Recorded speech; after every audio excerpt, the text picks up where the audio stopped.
I was into music. It was all I had. Dial-up internet and a room that was only barely private. And I had my CDs, and I had this newfangled world of MP3s from Audio Galaxy or LimeWire or Napster, if you could get them.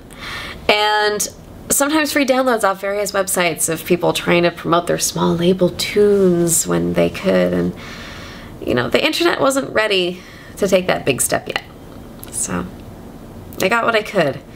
And I moved down this incredible web of bands until I centered on this small community of indie bands based in like what? Fucking Detroit. I don't even know. I can't even recall right now. Somewhere far away, and it was cold, and it barely matters because all of those bands are gone, but I still listen to the music like candy because it was fucking good. And by a stroke of luck and through really intriguing turn of events, I became a fan of a semi-local band called Gunfighter. A couple good CDs that I loved and purchased with saved up money that was tucked away in Christmas cards because the music I liked didn't show up at Best Buy despite their revolutionary $11 CDs at the time. And through much begging and lost battles, I'd sometimes convince my mother to drive me down to Los Angeles on a Tuesday to go to the Troubadour alone until midnight. This was when the Troubadour was when it was still all ages. It's not nowadays, which is kind of awesome actually, because I'm kind of old school. It was my go-to. It was my very distant, coercing my mother with very expensive types of alcohol destination that I would go to, and sometimes it worked. And I have tons of stories of being 16 years old, standing in a corner, being exceptionally interested in music. I don't really remember the course of the events that night. I was particularly at a show, but I went to the show and I bought all the CDs, and Blackie was a really nice guy. And he was just some dude. He still is, although he's far older and far more talented than he'd probably believe. I've tried to find him again, but I was an internet kid and not all people operate that same way. So sometimes you lose touch and emails change, so whatever. I don't remember the name of the place where they saw them at next. Their CD High Noon had been out and I had it and I loved it, and Gunfighter was playing in a place that wasn't the Casbah, which is 21 up in San Diego, so no. Or anywhere that I could say no. It was some place at like 5 p.m. in Orange County.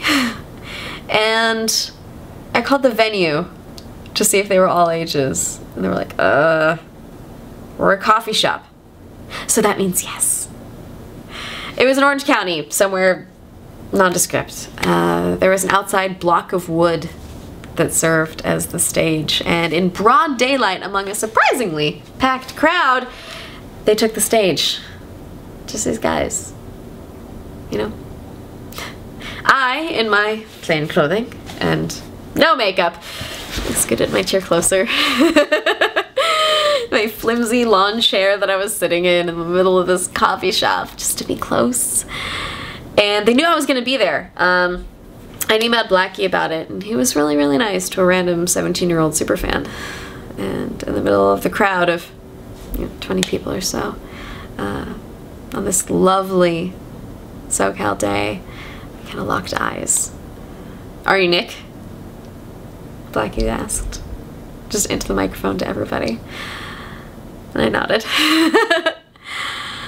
And he goes, "We're Gunfighter and we're playing for her." And they ripped into it, and it was a really good show. And afterwards I was asking Blackie about all of his tattoos, and I loved the other band, and they were, especially because they had a really cute drummer, and when you're 17 years old you're always looking at cute drummers, so. And I tried to purchase their CDs with my well-earned and well-saved holiday money, and they scoffed at me. And nowadays I see why. you know, there's some girls begging to drive out and is offering $60 for CDs and t-shirts and whatever she can get. And they just had to believe that it wasn't true because they were just some guys in a van from anywhere, who knows where. And we can't even make it to the rest of the tour. They were saying to me, they were kind of scowling as they said so. We probably have to cancel San Francisco and the rest. They felt really bad taking the money that I was so willing to give as they were sipping this brown-bagged beer to celebrate the night.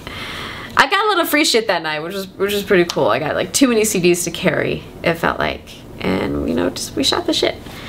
Did you hear about what Kate Andrews is doing? Yeah, I saw you guys play with You're the Rabbit, and Tim Dow is a beast, and yeah, Trim's a great friend of mine. You obviously know Shiner. Have you heard of Riddle of Steel? And, you know, I took all these conversations and these recommendations to heart.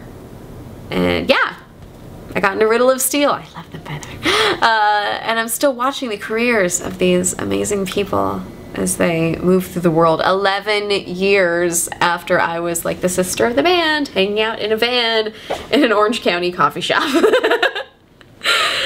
That was what indie music was back then. Like, you had to fight tooth and nail and claw and cash. You had to feel guilty about drinking beer in the presence of a 17-year-old fan who had seen a lot worse. I didn't have the party lifestyle that you would associate with an underage music fan. I was kind of a little sister, and people were fucking decent because, well, they had day jobs and barely enough money to get to the next show. And I saw a lot of guilt as I was handed over those worn $20 bills that I'd saved up. And I said, I'll have one of everything. And I still have those things that I bought. The t-shirts that are sized youth large that I still wear, and the cracked CD cases and all of it. The MP3s that I ripped and admittedly shared as soon as I could. This is how a girl grows up on the cusp of everything. There's a stretched link between the prototypical internet at the time and the bands that she found because there was free time, and there was passion, and there was not a lot else. My life may have been empty, but I had online friends, and I had good MP3s. And I still have those things now.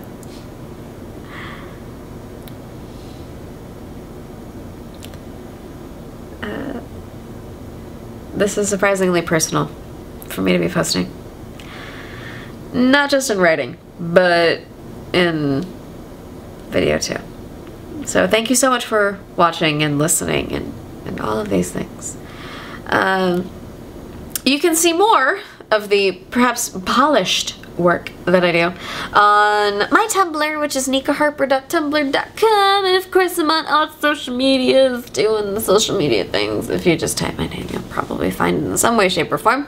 And I would encourage you to say hello, because I like saying hello to people on the internet. In fact, it becomes much more of a distraction than I prefer.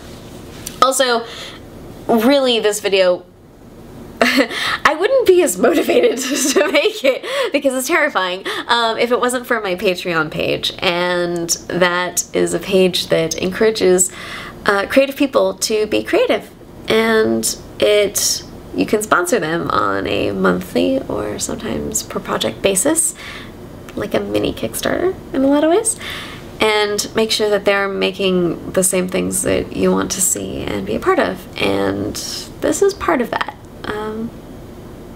It makes me feel really good to know that people want to see the things that I'm making, or doing, or talking about, or really weird stories of when I was 16 years old, 17 technically, 17 years old, in a coffee shop.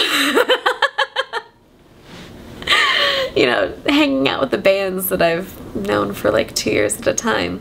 That was who I used to be. Just this weird little internet girl who was friends with bands. Oh god, that's the girl I still am.